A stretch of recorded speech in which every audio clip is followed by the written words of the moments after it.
جو تفاسیر میں اور مختلف اقوال ہیں انہیں جمع کیا ہے باریک بینی کے ساتھ. اس میں بہت محنت یقیناً ان کی لگی ہوگی جس کے لیے کہ ہمیں ان کا ممنون ہونا چاہیے. اور ظاہر بات ہے من لم یشکر الناس لا یشکر اللہ، جو اختلاف ان سے ہے وہ اپنی جگہ پر ہے، لیکن یہ جو ان کی خدمت ہے اس کی قدر کرنا اور اس کا اگر کوئی فیض کسی کو پہنچے اس پر شکر کرنا، ان کے لیے دعائے خیر کرنا یہ واجب ہے. انہوں نے جو گنتی کی ہے کہ حضور کو کیا کیا خیر اللہ نے عطا فرمائے. اب ایک تو یہ ہے کہ اس کو عام پر جو ہے وہ ملحوظ کیا جائے، اور ایک ہے خاص روایات کے حوالے سے اس کا کیا مفہوم سامنے آتا ہے. تو وہی لغوی بات اور پھر یہ کہ جو معصور ہے اور منقول ہے مفہوم کوثر کا، یہ دونوں میں آپ کے سامنے رکھ رہا ہوں. سب سے پہلی شے جو اللہ نے محمد الرسول اللہ کو کثرت سے عطا فرمائی وہ اخلاق حسنہ، اس لیے کہ دوسری ہی وحی میں فرمایا وَإِنَّكَ لَعَلَىٰ خُلُقٍ عَظِيمٍ، جس کا لوہا جو ہے وہ خود کفار قریش نے مانا الصادق الامین. ابو جہل بھی یہ نہیں کہہ سکا کہ محمد نے کبھی جھوٹ بولا، صاف مانا اس نے صلی اللہ علیہ وسلم کہ انہوں نے کبھی جھوٹ نہیں بولا. پھر یہ کہ سب سے بڑا خیر نبوت اور رسالت، نبوت رسالت رحمت ہے، اور رحمت للعالمین بنا کر محمد الرسول اللہ صلی اللہ علیہ وسلم بھیجے گئے. تو یہ خیر کثیر، یہ خیر جو ہے نبوت اور رحمت، یہ اپنے منطقی انتہا کو پہنچی ہے، اپنے تکمیلی مرتبے کو پہنچی ہے محمد الرسول اللہ صلی اللہ علیہ وسلم کی شخصیت مبارکہ میں. اس اعتبار سے یہ دوسرا پہلو. پھر جو تعلیمات آپ لے کر آئے، سب سے بڑی شے توحید، پھر وہ نظام توحید جس کا کہ سیاسی سطح پر اس کا نظام خلافت کا ہے، معاشیات میں اس کا نظام امانت اور کفالت کا ہے. یہ سارا نظام جو دیا یہ سب سے بڑا خیر ہے جس کی ضرورت ہے آج نوع انسانی کو.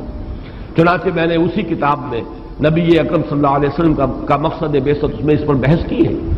آج کی انسان کو، آج کی انسانیت کو جو انفرادی اخلاق ہیں، شخصی انسان کی انفرادی سیرت و کردار، اس کی اتنی زیادہ ضرورت نہیں ہے، اور اس میں کوئی نئی چیز نہیں تھے جو محمد لے کر آئے ہو صلی اللہ علیہ وسلم. صداقت، امانت، ایفاء عہد. حضرت اسماعیل کے بارے میں آیت آپ کو سنا چکا، کان صادق الوعد، وعدے کا پورا کرنے والا، جس نے اپنی گردن رکھ دی. چلائیے ابا جان چھری چلائیے، وعدہ کیا تھا ستجدنی انشاءاللہ صابرا، اور پھر گردن ٹکا دی زمین پر، چلائیے چھری اگر آپ پروردگار کا حکم ہے. صداقت میں، امانت میں، زہد میں، اللہ تعالیٰ کی طرف رجوع میں، حنانا من لدنا وزکاۃ وکان تقیہ، یہ حضرت یحییٰ کی شان. البتہ محمد الرسول اللہ صلی اللہ علیہ وسلم نے ایک طرف تو تمام ان اخلاق حسنہ کا گلدستہ اپنی شخصیت میں پیش کیا ہے. ایک تو جامعیت کبریٰ ہے، ورنہ تمام انفرادی اقدار جو ہے وہ تو اس سے پہلے مکمل ہو چکی تھی. البتہ سب کو متوازن شکل میں جمع کر دینا، زہد بھی ہو اور ادائے حقوق بھی ہو، دنیا میں رہیں بھی اور پھر یہ کہ دنیا سے لو نہ لگے، شادیاں بھی کریں لیکن یہ ہے کہ اللہ تعالیٰ کی بندگی کے اندر اس سے کہیں کوئی کمی نہ آئے. یہ ہے اصل میں کہ جو حضور کا ذاتی سطح پر جو آپ کی کنٹریبیوشن ہے. لیکن اس سے بھی آگے بڑھ کر آپ نے اجتماعی اخلاق اور اجتماعی نظام دیا ہے دنیا میں. آج کے انسان کو سب سے بڑی ضرورت اس کی ہے. جب تک نظام عادلانہ نہیں ہے، نظام صحیح نہیں ہے، نظام منصفانہ نہیں ہے، تو ظاہر بات ہے کہ اس کے نیچے اگر ایک ظالمانہ نظام کے نیچے ایک بڑا نیک شخص زندگی گزار رہا ہے تو اس کی انفرادی نیکی اس ظالمانہ نظام کی تقویت کا سبب بن جاتی ہے. جیسا کہ میں نے ابھی ایک نقطہ بیان کیا تھا جناح ہال میں، تو سب لوگوں نے اس کو محسوس کیا، ایک دم چوک سے گئے. ظالمانہ نظام ہے جاگیرداری اور سود خوری اور حرام خوری سے دولت کے انبار جمع کیے ہوئے ہیں. اس میں اگر آپ کوئی بڑا اچھا قانون بنا دیں، 12ویں ترمیم بھی لے آئے، اگر چوری کا، ڈکیتی کا خاتمہ ہو جائے تو فائدہ کس کو پہنچے گا؟ ان دولت مندوں کی دولت محفوظ ہو گئی نا، ان حرام خوروں کا جو کچھ دولت کا انبار ہے وہ محفوظ ہوگا نا. تو معلوم ہوا بہترین قانون غلط نظام کے تحت تو در حقیقت اس نظام کو قائم رکھنے اور اس کی تقویت کا ذریعہ بنتا ہے. تو معلوم ہوا کہ اصل شے نظام ہے. قانون سب سرو کرتا ہے نظام کو، قانون کسی نظام کو چلانے کا ذریعہ بنتا ہے. تو اگر نظام ہی غلط ہو تو صحیح ترین قانون بھی در حقیقت ایک نظام، غلط نظام کو چلانے کا اور تقویت دینے کا ذریعہ بن جائے گا. تو سب سے بڑا خیر جو عطا کیا ہے، جس کے بارے میں اقبال کے وہ 2 اشعار بڑے قیمتی ہیں. ہر کجا بینی جہان رنگ و بو آنکھ از خاکش بروید آرزو یاد نور مصطفیٰ اورا بہاست یا ہنوز اندر تلاش مصطفیٰست۔ وہ خیر جو محمد نے دیا تھا صلی اللہ علیہ وسلم، یا تو اسی سے لوگوں نے کچھ مستعار لیا ہوا ہے، اور یا یہ کہ ابھی اس خیر کے لیے، اس خیر کثیر کی طرف نوع انسانی جو ہے اس کی تلاش میں سرگرداں ہے۔ پھر آپ کو جو خیر کثیر دیا، رفعنا لک ذکرک، آپ کا ذکر بلند کیا گیا، آپ کو اتنی بڑی امت دی گئی، ایسے جانثار صحابہ دیے گئے۔ ذرا تقابل کیجئے، کہاں موسیٰ کے ساتھی تھے کہ جب کہا گیا کہ جنگ کے لیے میدان میں آؤ، فاذهب انت وربك فقاتلا انا هاهنا قاعدون، یہ کہہ کر بیٹھ گئے۔ اور کہاں محمد کے ساتھی ہیں صلی اللہ علیہ وسلم، جہاں آپ کا پسینہ گرا وہاں اپنی خون کی ندیاں بہا دی، یہ محمد کے ساتھی ہیں۔ ایسے جانثار، ایسے اعوان و انصار، ایسے خلفاء ابو بکر اور عمر اور عثمان اور علی جیسے خلفاء رضی اللہ تعالی عنہم اجمعین۔ پھر امت، کتنی بڑی امت، کتنے اولیاء اللہ، کتنے صلحاء، کتنے اتقیاء، کیسے کیسے علماء، کیسے کیسے مجددین امت۔ تو واقعہ یہ ہے کہ ہم نے آپ کو خیر کثیر عطا فرمایا۔ پھر اگرچہ اولاد نرینہ تو نہیں دی، یہ بھی اللہ کی اپنی ہی کوئی حکمت ہے، اس پر کبھی میں نے گفتگو کی بھی ہے لیکن اس وقت اس کا موقع نہیں ہے۔ لیکن یہ کہ آپ کی صاحبزادی حضرت فاطمہ سے جو اولاد آپ کو ملی، حسنی اور حسینی سید کتنی تعداد میں آج دنیا میں موجود ہیں، ان میں کیسی کیسی شخصیتیں، حسنین حضرت حسن حضرت حسین رضی اللہ تعالی عنہما، پھر بڑے بڑے مجاہدین کبار ان میں اٹھے، حضرت حسن زکیہ اور حضرت زید سے لے کر خود سید احمد بریلوی رحمت اللہ علیہ، یہ کون تھے؟ انہی اسی خاندان سادات میں سے۔ تو معلوم یہ ہوا کہ جہاں تک آپ کی اولاد کا تعلق ہے، روحانی اولاد، اور پھر یہ کہ یہ اولاد جو آپ کی بیٹی سے اگرچہ حضرت فاطمہ سے چلی ہے، لیکن یہ کہ اس میں بھی کوئی کمی کا معاملہ نہیں ہے۔ تو یہ تو 5 چیزیں وہ ہیں کہ جو اگر لفظ کوثر کو اس کے لغوی مفہوم پر رکھا جائے تو یہ 5 مفاہیم ہیں۔ اور اب آئیے اس کا ایک مفہوم وہ ہے کہ جو منقول ہے روایات سے۔ ایک حوض ہے یہ کوثر جو میدان حشر میں ہوگا، اور جس کے ساقی یہ کوثر ہے محمد الرسول اللہ صلی اللہ علیہ وسلم۔ امت وہاں پہنچے گی، العطش العطش جب سب پکار رہے ہوں گے تو صرف امت محمد صلی اللہ علیہ وسلم کو وہاں سے سیرابی عطا ہوگی اور حضور ہوں گے ساقی کوثر۔ دوسری روایات میں یہ آتا ہے کہ یہ جنت کی نہر ہے کوثر، اور معلوم یہ ہوتا ہے کہ اسی نہر کا پانی ہے کہ جو میدان حشر کے اندر اس حوض کے اندر جمع ہوگا۔ اس میں مولانا مودودی صاحب نے اپنی اس تفہیم میں بڑی تفصیل سے وہ روایات درج کی ہے، میں صرف چند ان میں سے آپ کو سنا رہا ہوں۔ مسلم شریف کی روایت ہے کوثر کے بارے میں، حضور نے فرمایا ہوا حوض ترد علیہ امتی یوم القیامہ، وہ ایک حوض ہے جس پر میری امت آ کر اترے گی۔ ورد یرد، وارد جو گھاٹ پر اترتا ہے پانی پینے کے لیے، اس کے لیے یہ لفظ آتا ہے، میری امت اس گھاٹ پر آ کر سیراب ہوگی۔ بخاری کی روایت ہے انا فرطکم علی الحوض، اے مسلمانوں میں تم سے پہلے پہنچا ہوا ہوں گا حوض پر، گویا کہ وہاں میں ساقی کا فریضہ سر انجام دوں گا، میں میزبان ہوں گا حوض کوثر پر، اور وہاں تمہارا انتظار کروں گا، تمہارا استقبال کروں گا۔ انا فرطکم، یہ وہی لفظ ہے کہ جو کم سن بچے فوت ہو جاتے ہیں تو ان کی دعائے جنازہ میں یہ لفظ پڑھا جاتا ہے، اللہم اجعلہ لنا فرطا واجعلہ لنا اجرا وذخرا، یہ ہم سے آگے جا رہے ہیں، ہم نے جو بھی ان کی خدمت کی ہے پروردگار اس کو آخرت میں ہمارے لیے ذخیرہ بنا دے۔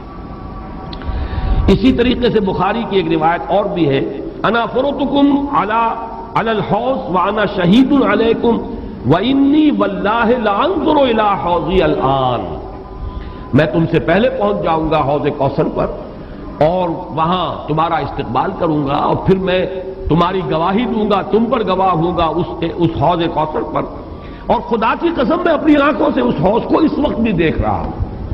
یعنی دنیا میں رہتے ہوئے بھی محمد الرسول اللہ صلی اللہ علیہ وسلم کو جنت کا مشاہدہ جیسے ایک موقع پر ہوا کہ ایک نماز کے دوران آپ کا ہاتھ بے ساختہ جو ہے آگے بڑھ گیا، ایک مرتبہ بے ساختہ پیچھے کو ہٹے جیسے کسی شے سے دہشت ہو گئی ہو، خوف ہو۔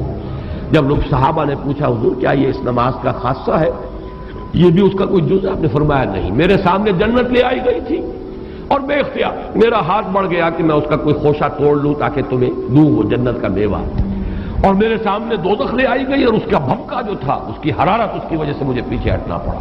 تو دنیا میں مشاہدہ کرایا جاتا تھا، اس لیے حضور نے فرمایا وَإِنِّي وَاللَّهِ لَأَنظُرُ إِلَىٰ حَوْضِي الْآن، میں اس وقت بھی اپنے اس حوض کو دیکھ رہا ہوں۔ البتہ ایک حدیث اور بھی ہے، یہ تو حدیثیں جو ہے بڑی میٹھی میٹھی ہیں، ہم امتی ہیں اللہ کے رسول کے اور ہم پہنچیں گے اور ہمیں حضور جو ہے اس حوض سے پلائیں گے، وہ آپ ہمارے ساقی ہوں گے، آپ میزبان ہوں گے، ہم مہمان ہوں گے۔ لیکن یہ کہ ایک اور حدیث سن لیجئے تو شاید یہ ساری خوشی جو ہے ختم ہو جائے گی۔ امتی سے مراد کیا ہے؟ وہ نہیں کہ جو نسلاً مسلمان ہے، مسلمانوں کے گھر پیدا ہو گیا، آج کا مسلمان نہیں، حضور کے زمانے کا مسلمان بھی اگر وہ اس معیار پر پورا نہیں اترتا، والعصر ان الانسان لفی خسر الا الذین آمنوا وعملوا الصالحات وتواصوا بالحق وتواصوا بالصبر، تو حضور کا امتی نہیں ہے۔ چنانچہ یہ روایت ابن ماجہ کی ہے اور کہا یہ جاتا ہے کہ یہ الفاظ آپ نے یوم عرفہ کا جو خطبہ ہے اس میں ارشاد فرمایا، الا انی فرضتکم علی الحوض، لوگوں آگاہ ہو جاؤ میں حوض کوثر پر تم سے پہلے پہنچوں گا، وَأُكَاثِرُ بِكُمْ، اور میں تمہاری کثرت پر فخر کروں گا۔ اتنی بڑی امت، ایسے بھی تو نبی ہوں گے جن کا امتی ایک دو ہی ہوں گے صرف، کتنے ہوں گے؟ حضرت نوح علیہ السلام کے کتنے امتی ہوں گے؟ اس اعتبار سے محمد الرسول اللہ صلی اللہ علیہ وسلم کے امتی انا وَأُكَاثِرُ بِكُمْ فَلَا تُسَوِّدُوا وَجْهِي، تو دیکھنا اس روز میرا منہ کالا نہ کر دینا، میرا چہرہ جو ہے تمہارے اعمال کی وجہ سے مجھے پشیمانی نہ ہو، میرا چہرہ جو ہے سیاہ نہ کر دینا۔ یہ صدمے اور رنج سے جو چہرہ سیاہ ہو جاتا ہے، جو قرآن مجید میں آیا یوم تبیض وجوہ وتسود وجوہ، جس دن بہت سے چہرے بہت سے روشن ہوں گے، تر و تازہ ہوں گے، تابناک، اور بہت سے چہروں پر سیاہی تھپی ہوئی ہوگی۔ فلا تسودوا وجہی انی مستنقذ اناسا ومستنقذ اناس منی، بہت سے لوگوں کو میں چھڑانے کی کوشش کروں گا فرشتوں سے، وہ پکڑ کر لے جانا چاہیں گے، اور بہت سے لوگ مجھ سے چھڑا لیے جائیں گے، لے جائے جائیں گے، وہ میرے امتی نہیں ہوں گے۔ فاقول یا رب اصحابی، میں کہوں گا اے رب یہ تو میرے ساتھی تھے، یہ تو میرے اصحاب میں سے تھے۔ اور اللہ تعالیٰ فرمائے گا فیقول انک لا تدری ما احدثوا بعدک، اے نبی آپ کو پتہ نہیں آپ کے بعد انہوں نے کیا کیا ہے، کون کون سی شرارتوں میں حصہ لیا ہے، کیا چیزیں پیدا کی ہیں۔ حضور کے زمانے کے کتنے مسلمان ہوں گے جو بعد میں مسلمہ پر ایمان لے آئے، کافر ہو گئے؟ کتنے لوگ ہوں گے جب وہ داخل ہو رہے تھے، جو اگلی صورت ہم پڑھیں گے، اذا جاء نصر اللہ والفتح ورأیت الناس يدخلون فی دین اللہ افواجا، ان میں سے کتنے یخرجون من اللہ من دین اللہ افواجا ہو گئے، فوج کے فوج، قبیلے کے قبیلے، پورے کے پورے، یا زکوٰۃ کے منکر ہو کر کافر ہو گئے، اور یا یہ کہ نبی جھوٹے نبیوں کو مان کر کافر ہو گئے۔ تو اے نبی یہ آپ کے امتی نہیں ہے۔ پھر یہ کہ جنہوں نے بھی احدثوا، بدعات ایجاد کی، وہ چیزیں جس کو فرمایا گیا ہے من احدث فی امرنا ھذا ما لیس منہ فہو رد، جو شخص ہمارے دین کے اندر کوئی چیز نئی بدعت، نئی شے ایجاد کرے گا جو اس میں سے نہیں ہے اصلاً، وہ مردود، اور وہ شے بھی مردود۔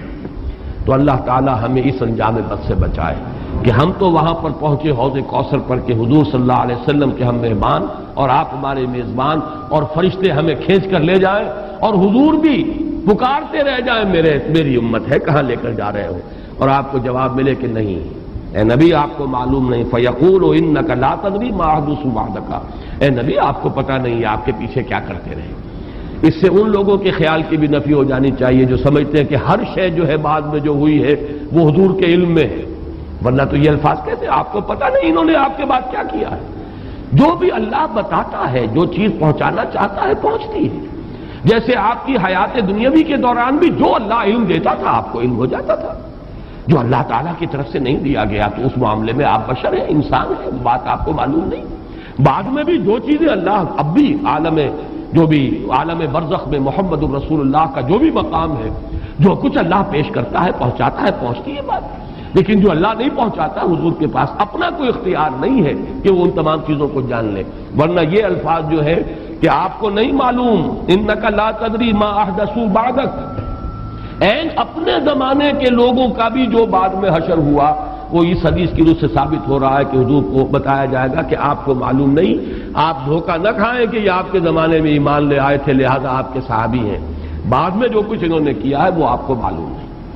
بہرحال یہ ہے حوض کوثر اور وہ نہر کوثر جو حضور کو عطا فرمائی گئی تھی۔ میں بعض روایات میں آتا ہے خاص طور پر کہ اس کی لمبائی اتنی ہوگی جتنی ایلاک جو یہ بندرگاہ ہے جس سے کہ سن 67 کی جنگ شروع ہوئی تھی، بلاکیٹ کر دیا تھا صدر ناصر نے، تو سن 67 کی عرب اسرائیل جنگ شروع ہوئی۔